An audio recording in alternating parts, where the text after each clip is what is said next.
Hi, this is Vijay Kesari and welcome to Andhra Podcaster, where we discuss questions, perspectives and possibilities focused on development of Andhra. Friends, Jagan గారి టైంకి ఇప్పుడు CBN గారి టైంకి ఒక major difference గమనించారా? CBN గారు పవర్లోకి వచ్చిన దగ్గర నుంచి ఆయన అడ్మినిస్ట్రేషన్లో జరుగుతున్న అట్రాసిటీస్ చూసి for the first time ever ఒకటి జరుగుతుంది, అది మీరు గమనించారా? జగన్ గారి టైంలో మేజర్గా ఆయన పాలసీస్ని క్రిటిసైజ్ చేసే వాళ్ళని చూసాం. 14 లక్షల కోట్లు అప్పు అయిపోయింది, స్టేట్ దివాళా తీసేసింది, ఇలాగా ఫేక్ న్యూస్లు ఫేక్ స్టేట్మెంట్స్ చేసే వాళ్ళని చూసాం. కానీ for the first time ever Jagan గారి సైడ్ ఇప్పుడు ఏం చేస్తున్నారు గమనించారా? కౌంట్ డౌన్ చేస్తున్నారు. This is serious. ఆయన క్యాడరే కాదు, నిన్న జగన్ గారి స్పీచ్ చూసారా? ఎప్పటివో కాదు, నిన్న జరిగిన మీటింగ్, ఆయన ఇంటర్నల్ పార్టీ మీటింగ్లో ఆయన చెప్పిన స్టేట్మెంట్స్ మీరు గమనించారా? ఆ వీడియో బయటికి కూడా రిలీజ్ అయింది. ఆయన ఈసారి ఒక డిఫరెంట్ ఆర్బిట్లోకి వెళ్ళి మాట్లాడారు.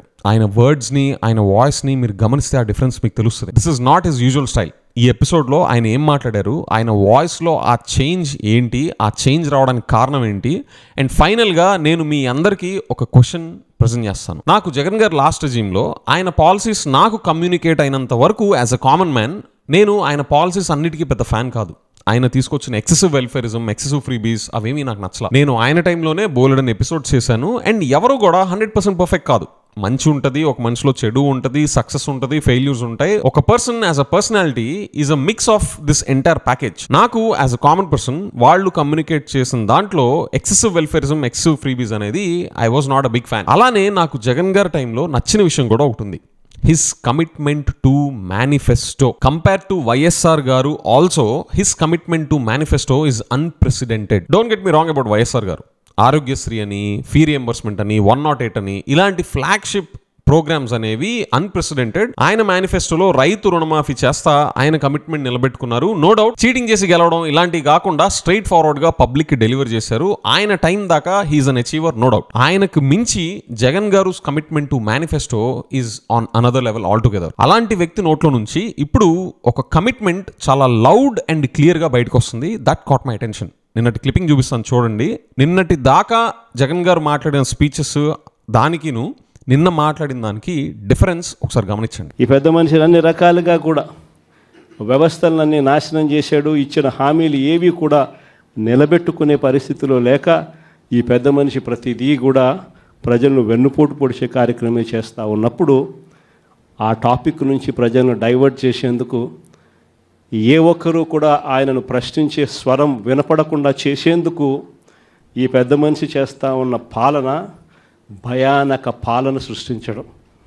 ఆ భయానక పాలన సృష్టించడంలో భాగంగా ఈరోజు రెడ్ బుక్ రాజ్యాంగం నడుస్తూ ఉంది. ఈ రెడ్ బుక్ రాజ్యాంగంలో ఎవరైనా కూడా గొంతు విప్పుతారు చంద్రబాబు నాయుడుకు వ్యతిరేకంగా అని చెప్పి ఎక్కడ చంద్రబాబు నాయుడు గారికి అనిపించినా వెంటనే ఆ మనిషి గొంతు పట్టుకోవడం, ఆ నులిపేయడము అనేది ఎలా అనేది మాత్రమే చేస్తూ ఉన్నారు. మొట్టమొదటిసారిగా చూస్తూ ఉన్నాం మ్యానుఫ్యాక్చర్డ్ విట్నెస్లు. అంటే ఒక నేరంతో ఒక మనిషికి సంబంధం ఉండదు, కానీ ఏకంగా వీళ్ళకి సంబంధించిన ఒక వ్యక్తిని క్రియేట్ చేస్తున్నారు. ఆయన చేత ఆయనను అప్రూవర్ అంటున్నారు, ఆయన చేత ఇష్టం వచ్చిన మాటలు మాట్లాడిస్తున్నారు, ఒక ఎవిడెన్స్ మ్యానుఫ్యాక్చర్డ్ ఎవిడెన్స్ క్రియేట్ చేయిస్తున్నారు, ఆ మనిషితో ఈ మనిషి పేరు చెప్పిస్తున్నారు, ఈ మనిషిని ఇలా అరెస్ట్ చేస్తూ ఉన్నారు. ఇంతవరకు ఎప్పుడు హిస్టరీలో ఇటువంటి కార్యక్రమాలు ఎప్పుడు జరగల. ఒక తప్పుడు సాంప్రదాయానికి పెద్ద మనిషి చంద్రబాబు నాయుడు గారు ఈరోజు బీజం వేస్తూ ఉన్నాడు.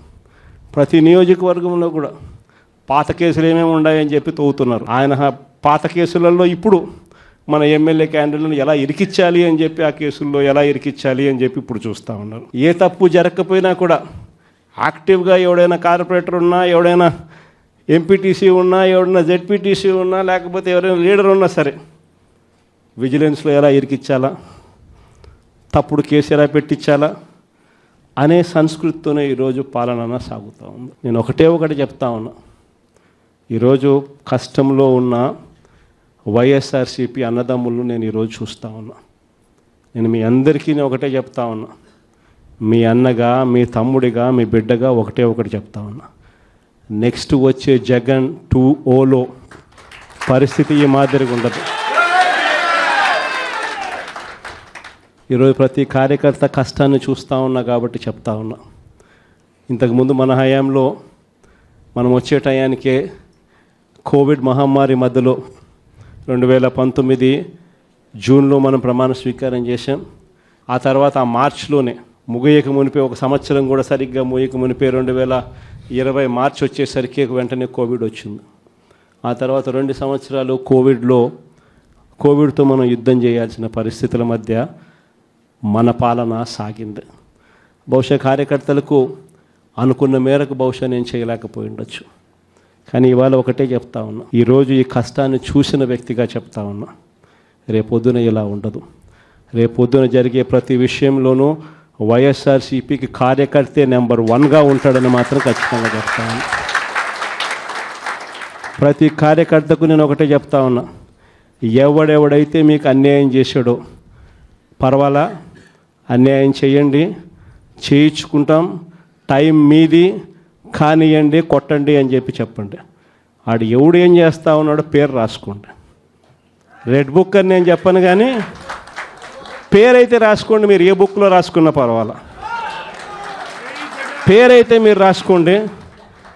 దాని తర్వాత మాత్రం అన్యాయం చేసినోనికి సినిమా మాత్రం మనం చూపిస్తామని చెప్తాను. ఆ మనిషి రిటైర్డ్ అయి ఉన్నా కూడా లాక్కొని వస్తా, ఆ మనిషి దేశం విడిచిపెట్టిపోయినా లాక్కొని వస్తా. ఎవరిని వదిలిపెట్టేది ఉండదు. ఒక్కొక్కడికి మాత్రం సినిమా మాత్రం ఎలా చూపించానో అలా చూపిస్తామని మాత్రం చెప్తాను. ఖచ్చితంగా ఏదైతే నాటుతున్నారో, ఏదైతే ఇత్తుతున్నారో, ఇది రెండింతలు వీళ్ళకు పండే కార్యక్రమం కూడా జరుగుతుందని మాత్రం ప్రతి కార్యకర్తకు గట్టిగా చెప్పండి. సంవత్సరం అయిపోయింది కళ్ళు మూసుకొని కళ్ళు తెరిచేసరికి.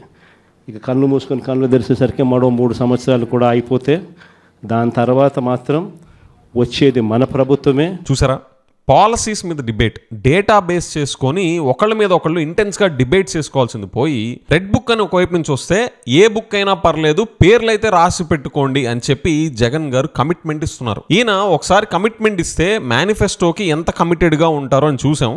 ఇప్పుడు ఇలాంటి వ్యక్తే పేర్లు రాసి పెట్టుకోండి అని చెప్పి ఆయన చాలా లౌడ్ అండ్ క్లియర్గా కమిట్మెంట్ ఇస్తున్నారు. ఎవరు కారణం దీనికి? నేను ఎవరిని సొద్దపోసలు అనట్లేదు. అందరిలో మంచి ఉంటుంది, చెడు ఉంటుంది, సక్సెస్, ఫెయిల్యూర్ అన్నీ ఉంటాయి. మన స్టేట్ పొలిటికల్ డిస్కోర్స్లో వేటి మీద మనం ఫోకస్డ్గా ఉండాలి, వేటి మీద జరుగుతున్నాయి, మన స్టేట్ డెవలప్మెంట్కి ఈ కల్చర్ మంచిదేనా? This is not clearly Jagan గారు స్టైల్. చాలా క్లియర్గా అనిపిస్తుంది.